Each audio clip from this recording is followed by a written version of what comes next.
గుంటూరు శ్రీనగర్లో బోరుగడ్డ అనిల్ కార్యాలయాన్ని తగలబెట్టిన గుర్తు తెలియని వ్యక్తులు. గతంలో కూడా ఒకసారి ఇదే కార్యాలయానికి నిప్పు పెట్టిన దుండగులు.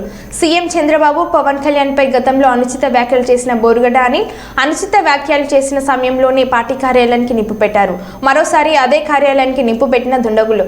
రిపబ్లిక్ పార్టీ ఆఫ్ ఇండియాకి రాష్ట్ర అధ్యక్షులుగా ఉన్న బోరుగడ్డ అనిల్ వైసీపీకి అనుకూలంగా మాట్లాడుతూ చంద్రబాబు, పవన్ కళ్యాణ్ పై పలుమార్లు అనుచిత వ్యాఖ్యలు చేసిన అనిల్